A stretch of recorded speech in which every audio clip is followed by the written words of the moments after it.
আমরা ইন্ডিয়ান পেঁয়াজ খাবো না। এইটা হলো পিনাকি ভট্টাচার্য 5ই আগস্ট বাংলাদেশের শাসন ব্যবস্থা পরিবর্তনের আগে। আর 5ই আগস্টের পর বাংলাদেশের আসল অবস্থা হলো শুল্ক কমানোর পর থেকে হিলি স্থলবন্দর দিয়ে বেড়েছে পেঁয়াজের আমদানি। এর মধ্যে স্থানীয় আড়তগুলোতে কেজি প্রতি 10 টাকা পর্যন্ত কমেছে পেঁয়াজের দাম। এ বিষয়ে বিস্তারিত জানাতে হিলিতে আছেন রিপোর্টার শফিকুল ইসলাম শফিক। 5ই আগস্টের আগে পিনাকি আর কি বলতো। পিনাকির মতে বাংলাদেশের পেঁয়াজ আমদানি করতে হয়, হাসিনা মোদিকে খুশি করতে পেঁয়াজ আমদানি করে। আর কি বলতো ভারতের পেঁয়াজের নাইট সয়েল আছে, ও পেঁয়াজ খাবেন না। তারপরেও পেঁয়াজ আমদানি রুখতে না পেরে এখান থেকে ওখান থেকে পেঁয়াজ বয়কটের ভুয়ো খবর ফেসবুকে দিয়ে 2 টাকা প্রতি পোস্ট খাওয়াতে।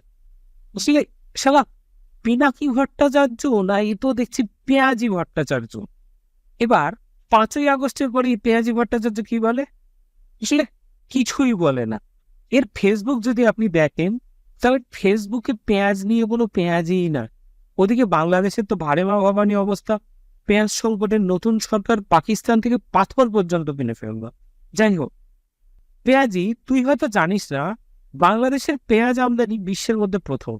একটা সময় ভারত পেঁয়াজ দিত না বাংলাদেশকে, তখন বাংলাদেশ বাধ্য হয়ে নেদারল্যান্ড থেকে পেঁয়াজ কিন্তু কয়েকদিন কেনার পরেই একটা জিনিস বাংলাদেশ বুঝতে পেরেছে, যে নেদারল্যান্ড থেকে আর যেখান থেকেই কিনুক, ভারতের মতো সস্তায় পেঁয়াজ, মানে মোটামুটি ভাবে ভারত থেকে পেঁয়াজ কিনে যতটা পড়তা পড়ে অন্য কোনো দেশ থেকে কিনেই ততটা পড়তা পড়ে।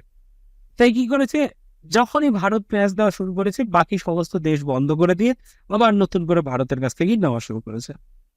সবাই পেঁয়াজি ভট্টাচার্য সমস্ত কিছু জানতো, তারপরেও ইউটিউবে এসে ভুলভাল বোঝান। ভাই, তুই তো এই সরকারের স্টেক হোল্ডার, তুই তো নিজেই বলিস যে আমি এই সরকারের স্টেক হোল্ডার। তাহলে ভাই দেশে এসে সরকারে বসে ভারতের বিরোধিতা কর, তবে না বুঝবো তুই এক বাপের বেটা। না নাহলে আমি বুঝবো যে ভাই তুই তো জামাতি শ্বশুরের বেটা।